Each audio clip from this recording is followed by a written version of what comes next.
ஏன் வந்து பிரசாந்த் கிஷோர் உலகத்துல இருக்கக்கூடிய இந்தியாவில இருக்கக்கூடிய அனைத்து கட்சியும் என்னாலதான் மோடி 2014 ஆட்சிக்கு வந்தாரு, என்னாலதான் ஜெகன்மோகன் ரெட்டி ஆட்சிக்கு வந்தாரு, என்னாலதான் மு.க. ஸ்டாலின் ஆட்சிக்கு வந்தாருன்னு சொல்லிட்டு இருந்தவர் அவருக்கான வியூகத்தை அவருக்கு ஊருக்கெல்லாம் வியூகம் வகுத்து கொடுத்தவரால ஒழுங்கா ஒரு வியூகத்தை அதுதான் நம்ம ஊர்ல எல்லாம் சொல்லுவாங்கல்ல, வாத்தியார் பையன் மக்கு அப்படின்ட்டு. கிட்டத்தட்ட அந்த மாதிரிதான் அவர் ஊருக்கெல்லாம் வந்து நான் அதை பண்றேன் இதை பண்றேன்ற ஒரு கிளைமிங்கான ஒரு விஷயத்த தான் பண்ணிட்டு இருந்தாரு. இப்ப அது எதுவுமே ப்ரூவனான்னு கேட்டோம்னா அது உட்கார பணமெல்லாம் விழுந்த கதை தான். இப்ப நான் கிளைம் பண்ணிக்கலாம். இப்ப நீங்க வெங்கட் சார் சொல்றது வந்து இது என்னோட இது அப்படின்னு நான் கிளைம் பண்ணிக்கலாம்.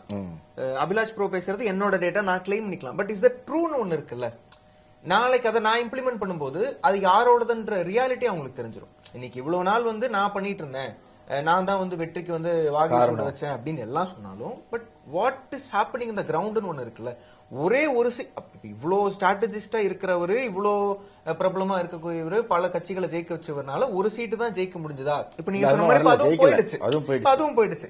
அப்ப நமக்கு ஒரு ஆச்சரியமா இருக்குல்ல. அப்ப இதெல்லாம் வெறும் பேச்சு தான் போல. அப்ப இன்னொன்னு நம்ம புரிஞ்சுக்கணும், political is not a one day game, political is not a T20 game, it is a test match மாதிரி. இப்ப இன்னைக்கு இவ்வளோ வருஷமா இருக்கக்கூடிய one of the senior most பார்ட்டியா இருக்க காங்கிரஸே வந்து இவ்வளோ பிரச்சனைகளை சந்திச்சிருக்கக்கூடிய சூழல்ல நம்ம இன்னைக்கு பாத்துட்டு இருக்கோம். கடந்த தடவை 19 சீட்டு வாங்கிட்டு இருந்தாங்க, இன்னைக்கு நீங்க சொன்ன மாதிரி வெறும் 14 சீட்டு தான் வாங்கியிருக்காங்க.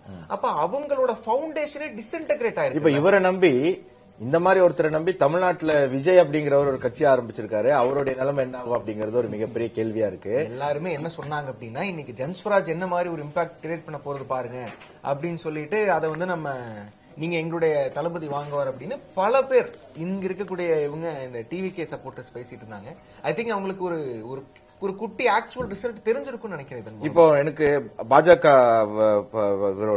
அபிலாஷிட்ட ஒரு கேள்வி. ஒருவேளை எக்ஸிட் போல்ல வந்து இந்த ரிசல்ட் வந்து வரும்போது ஓட் பர்சன்டேஜ் போட்டிருந்தாங்க. அப்படி ஓட் பர்சன்டேஜ் போட்டிருந்தப்போ பாஜக கூட்டணிக்கும் ஆர்ஜேடி கூட்டணிக்கும் இருக்கக்கூடிய வித்தியாசம் 7%. அந்த 7% ஜன்ஸ்வராஜ் பிரசாந்த் கிஷோர் வாங்கியிருக்காரு. பிரசாந்த் கிஷோர் ஆல்ரெடி பாஜகவோட இணைந்து பணி செய்தவர். அப்போ இந்த காங்கிரஸ் கூட்டணிக்கு வர வேண்டிய ஃபர்ஸ்ட் டைம் ஓட்டு, யங்ஸ்டர்ஸ் ஓட்டு, ஒரு எலைட் பிராமின் ஃபார்வர்ட் கம்யூனிட்டியினுடைய ஓட்ஸ், இதை வந்து ஸ்பிளிட் பண்றதுக்காக ஜன்ஸ்வராஜ வந்து பாஜகவினுடைய ஒரு அசைன்மெண்டா தான் பீகார்ல வந்து அனுப்பியிருப்பாங்களா? ஜன்ஸ்வராஜ் நான் எப்படி பாக்குறேன்னா, இங்க இருக்கிற மக்கள் நீதி மையம் மாதிரி பாக்குறேன். ஃபர்ஸ்ட் டைம் ஓட்டர்ஸ் பாஜக வந்து இங்க இருக்கிற திமுக மாதிரியா? இல்ல நான் அந்த ஒரு தேர்ட் ஃப்ரண்ட் மட்டும் சொல்றேன். நீங்களும் டிவிகே மாதிரி பேசாத. ஜன்ஸ்வராஜ் எப்படின்னா ஒரு தேர்ட் ஃப்ரண்ட் வரணும் அப்படின்னு நினைக்கக்கூடிய ஒரு மக்கள், ஒரு செக்ட் ஆஃப் பீப்புள். அவங்க வந்து இந்த ஜாதி மதம் எதுவுமே பார்க்காம ஓட்டு போடுற ஒரு இளைஞர் கூட்டம். அந்த கூட்டம் மாதிரி தான் நான் அதை பாக்குறேன். சோ மக்கள் நீதி மையத்துல என்ன நடந்ததோ அதே தான் ஜன்ஸ்வராஜ் பார்ட்டிக்கும் பிரசாந்த் கிஷோருக்கும் நடக்க போகுது. இப்போ ஒன்னே தேர்ட் ஃப்ரண்டா நின்றுட்டான்னா கண்டிப்பா ஜெயிச்சுதான் ஆகணும். ஏன்னா பிரசாந்த் கிஷோர் ஜேடியு கட்சியில இருந்தவர். ஆமா. இப்போ ஒருவேளை பாஜக அசைன்மெண்டா இல்லன்னா கூட ஒருவேளை ஜேடியு அசைன்மெண்டா இருந்திருக்குமோ? கடைசியில படுத்து அவர் ஜேடியுலயே போய் சேர்ந்துருவாரா? இல்ல நான் இது குறையா சொல்லல. ஏன்னா அரசியல்ல ஜெயிக்கிறதுக்கு எந்த விதமான தந்திரத்தை வேணா பயன்படுத்தலாம். கள்ள ஓட்டு போடுறது தவிர ஒரு காலத்துல இந்திரா காந்தி காலத்துல கள்ள ஓட்டு போட்டு காங்கிரஸ் நிறைய தடவை ஜெயிச்சிருக்காங்க. அந்த மாதிரி இல்லாம இந்த மாதிரி தந்திரங்கள் பயன்படுத்துறதுல எனக்கு எந்த இதுவும் கிடையாது. ஒருவேளை ஜேடியு அப்படி பயன்படுத்தினா ஸ்மார்ட் தானே. பிரசாந்த் கிஷோர் அவர்கள் அவ்வளவு முட்டாள் இல்லைன்னு நான் நம்புறேன். ஏன்னா அவருடைய பொலிட்டிக்கல் ஸ்ட்ராட்டஜி பண்ணி வந்தவரு, அவர் அந்த பொலிட்டிக்கல் நாலேஜை வச்சுக்கிட்டு அவரே ஒரு பலிகாடா போக மாட்டாருன்னு நான் நம்புறேன். ஏன்னா அவருடைய ஸ்மார்ட்னஸ் நான் வந்து எப்போ ரியலைஸ் பண்ணேன்னா, வெஸ்ட் பெங்கால் தேர்தல் போது அவர் வந்து மம்தா பானர்ஜிக்காக வேலை செஞ்சார். எல்லா கருத்து கணிப்பும் அத்தனை பேரும் பாஜக ஆட்சிக்கு வரும் அப்படின்னு சொன்னாங்க. ஆனா பிரசாந்த் கிஷோர் மட்டும்தான் 100 சீட்டு தாண்டாது அப்படின்னு சொன்னாரு. சொன்ன மாதிரியே பாஜக அங்க 100 சீட்டு தாண்டல. அது 2 ரீசன் இருக்கலாம். பிரசாந்த் கிஷோருக்கு இல்லீகலா பங்களாதேஷ்ல இருந்து வந்த இஸ்லாமியர்கள் மீது அவர் வைத்திருந்த நம்பிக்கையா கூட இருக்கலாம்.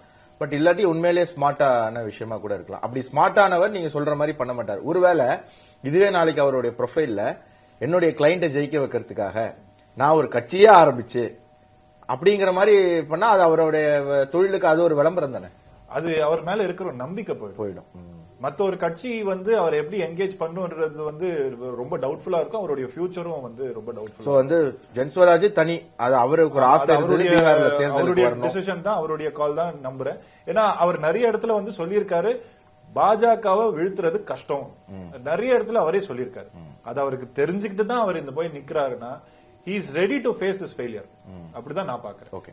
13 years of trust, a revolution of gratitude, 100% assured appreciation. With gratitude, G Square oda 13th year anniversary offer plot villa apartment எது book பண்ணாலும் 25 வருஷத்துக்கு பவர் இருக்கும் ஆனா EB bill இருக்காது. Up to 5 kilowatt solar panels with no additional cost ஓட கிடைக்கும். Zero EB revolution. To book call 8939710009.